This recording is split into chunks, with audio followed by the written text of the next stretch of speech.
Hey guys, in this video I'm getting ready to give you a breakdown and update of how the fire started in my Corvette. If you guys have not seen the fire yet, stop where you're at, put the link above, go watch that video. You can at least see the car burning down if you're curious. Then come back and check this one out and you get the breakdown of how the fire started and what happened with it.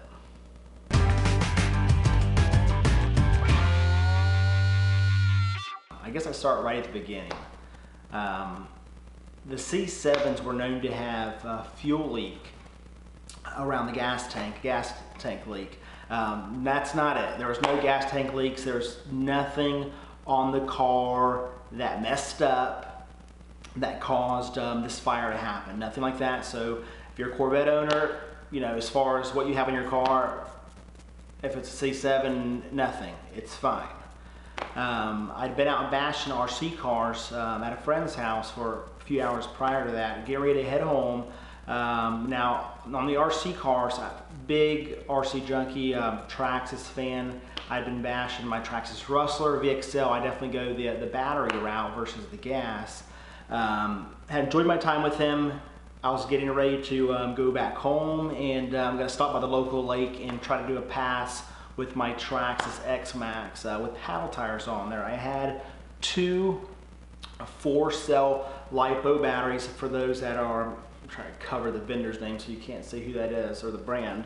For those that are familiar with the LiPo batteries, they have a ton more power than your NYMA. That's my go-to. I had everything plugged up in the car. I'm driving down a 2-lane road. It's the afternoon. I'm not sure what time it was. Let's say it's 4 or 5 o'clock. I'd anticipated by the time I got home, one of the LiPo batteries that I had charging in the hatch of the car would be charged, and I'd plug it up, do my my water run, and that was it. As I'm driving, I hear a hissing right behind me, so naturally I turn around to look behind me. As I turn around, there's an explosion behind me in the hatch of the car. Fire comes above my head, scored my jacket, burned the top of my beard. If you saw the video, my beard looked wretched. Most of that was because of the force of the flame coming over and just kind of zapping everything, zapped any kind of moisture that it had out of there. Took off the top part of my eyebrow a little bit. But when that happened, I slammed on the brakes, had my phone in my pocket, slammed on the brakes, didn't even turn the car off.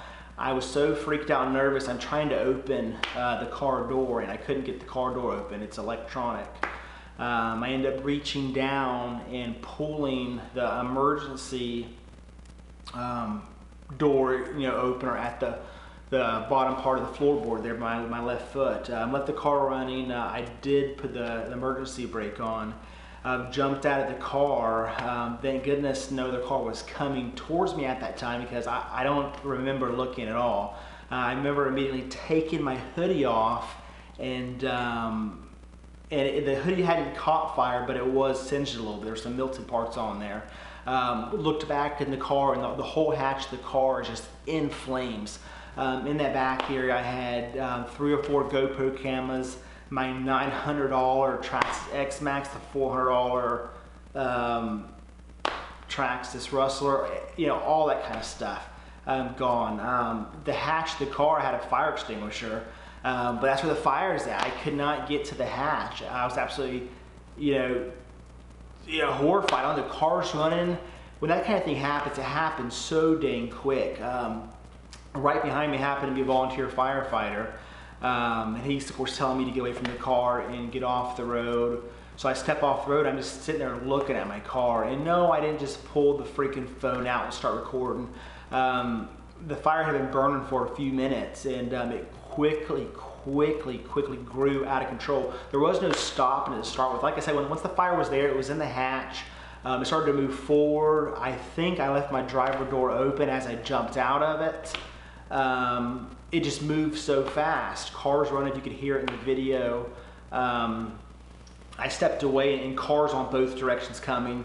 They stopped. People got out, walked over to me, and everybody has their phone out. So I was like, well, crap. Everybody else is filming it. This is my last time to ever see this car like this. So I pulled my phone out, but, I had nothing to say.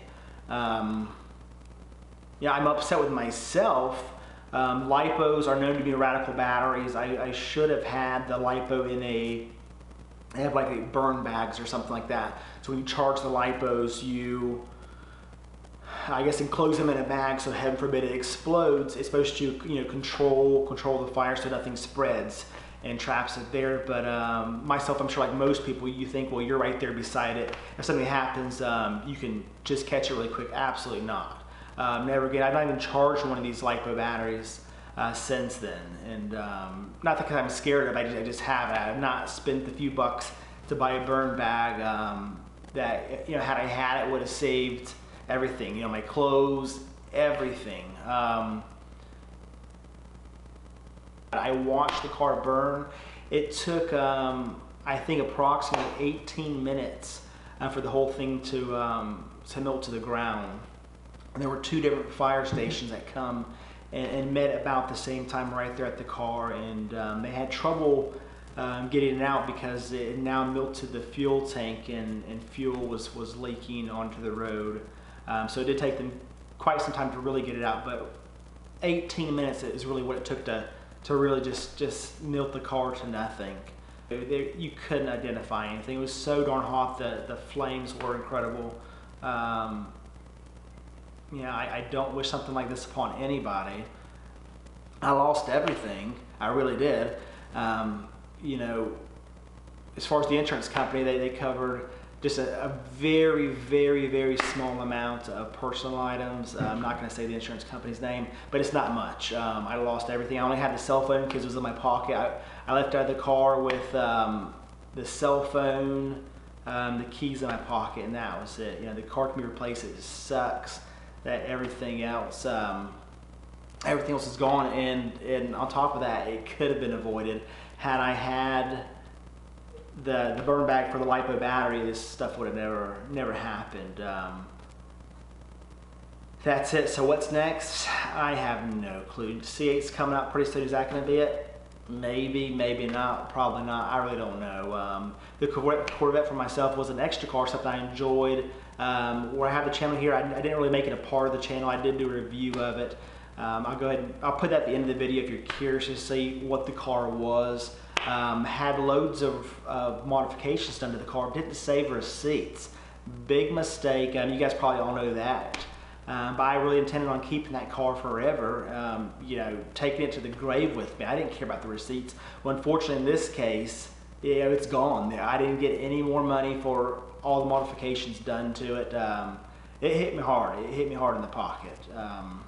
Save your receipts, this kind of stuff. I really feel like if it can happen to me, it can happen to freaking anyone. It sucks. Guys, what can I give you from this? What can you learn from it? I guess in my case, I was charging a LiPo battery. The battery exploded. Radical batteries. Super fun battery to use, but if you're going to charge the thing, put it in a burn bag. Guys, I hope you could take something from this. I'm not going to give you the whole like, smash the subscribe button, but I kind of just said it there anyways. If you do, guys, I appreciate it. Why not? Smash that subscribe button, like this video, leave me a comment, tell me about what a stupid mistake I made. Hopefully this can help you guys who may be charging crap in your hatch. Just be mindful about what you're charging. I guess you could be charging a LiPo battery for something else. Doesn't necessarily have to be an RC car, but use caution, guys. Stay safe. Hope you guys are having a great day. I love each and every one of you all. Until the next one, we'll see you then.